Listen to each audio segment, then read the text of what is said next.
Hello guys, তো আজকে আমরা যাইতেছি একটা মাছ মারার জাল তৈরি করার জন্য। তো এই যে ভ্যানে বাঁশটার সব তুলে নিয়েছি, এখন যাব। ব্লগটার সাথে থাকো এবং দেখতে থাকো কি জাল আমরা তৈরি করি। रोम रोम भाइयों, सिस्टम पार देंगे।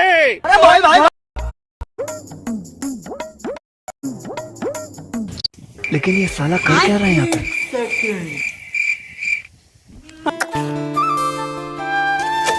भाई आज ऑमलेट नहीं बनाऊंगा, आज तेल का ऑमलेट बनाऊंगा। তো বন্ধুরা, জিনিসগুলো ভারী হওয়ার কারণে আমরা এইভাবে পানির উপর দিয়ে ভাসিয়ে নিয়ে যাইতেছি। लेकिन ये देखते साला देखो। कर क्या रहा है यहाँ पे?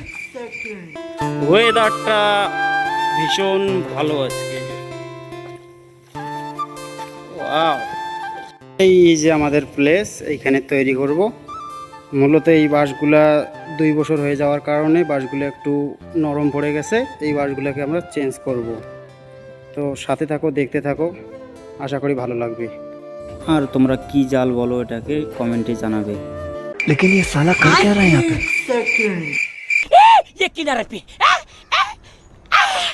ये ऐसा बैलेंस, ये बैलेंस सब पब्लिक देख रही थी। তো বন্ধুরা, এখানে লোক কম থাকার কারণে ভিডিওটা কন্টিনিউ করতে পারি নাই, তাই একটু দেখার চেষ্টা করেছি। এখানে আমাদের বাঁশগুলো গাড়া শেষ হয়ে গেছিলো তখন। আজকের ব্লগটা এখানেই শেষ করতেছি। নেক্সট কোনো ভিডিওতে মাছ ধরা দেখাবো ইনশাল্লাহ। আসসালামু আলাইকুম, সবাই ভালো থাকবেন।